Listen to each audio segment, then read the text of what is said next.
This mechanical part is usually made in SolidWorks, but I recreated the entire thing in Blender. Same precision, same logic.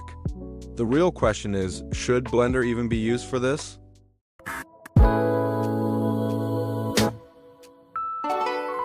I'm not saying Blender replaces SolidWorks, but I wanted to test how far Blender can really go.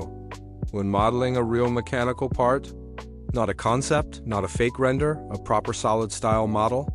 In today's video, we are going to model in small but very effective mechanical part. Basically, this will help us achieve the smooth hard surface without any shading issue. Today's we're gonna see if we can model the SolidWorks mechanical part in Blender with that much of precision and accuracy. And this is the mechanical drawing we're gonna make in this tutorial. So without delay, let's begin towards modeling.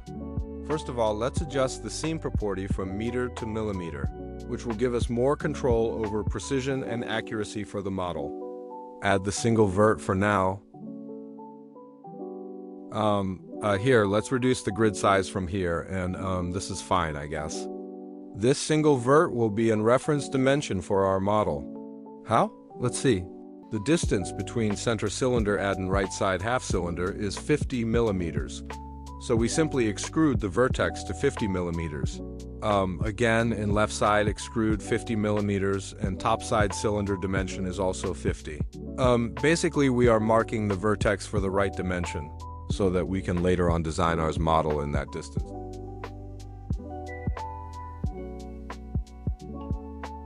Later on, this gonna help us achieve accurate and precision like others CAD software.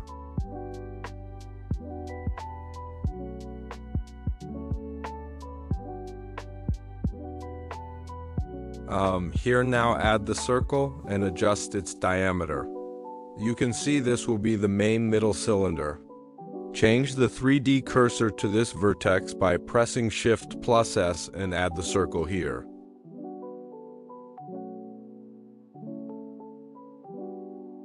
Change the circle diameter. This circle has 11 millimeters radius. Later on, we're gonna connect this circle with the middle one. Join this two circle by pressing Ctrl+J. This model needs clean edges, tight tolerances, accurate proportions. If the topology breaks, the model fails. And this is exactly where Blender usually gets criticized. So I wanted to push it and see where it breaks. I started the same way I would in SolidWorks. Simple shapes first, clear structure, no unnecessary details.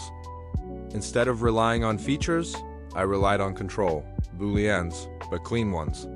Constant cleanup and careful edge management. Blender doesn't forgive mistakes here. If you get lazy, it shows.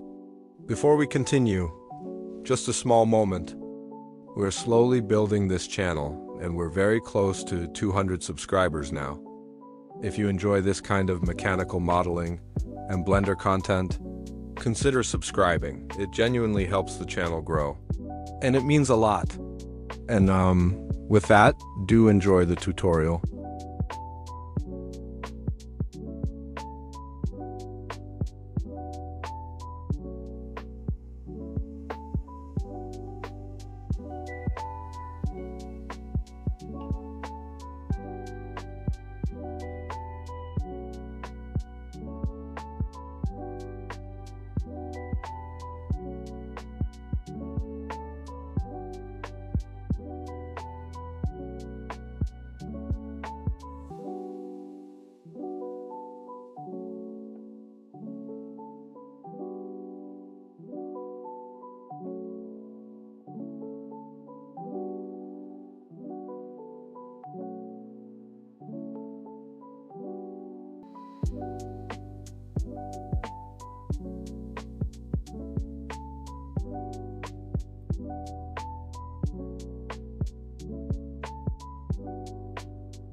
This part right here, this is where things usually go wrong. Bad shading, broken edges, artifacts you can't hide. If this step failed, the whole test was over. So I slowed everything down and rebuilt it carefully. And this is the final result. Clean shading, sharp edges, accurate geometry, no tricks, no fake smoothing, modeled entirely in Blender. Now, let's be clear, SolidWorks is still the right tool for full engineering workflows, but for visualization, concept testing, and even print-ready mechanical parts, Blender is far more capable than most people think. So yeah, that's the full process and the final result. If you enjoyed this kind of mechanical modeling in Blender, and if it helped you in any way, please consider liking the video. We're very close to 200 subscribers now, and we're slowly building a small community here. If you want to support the channel, subscribe and stay with us. Thank you for watching.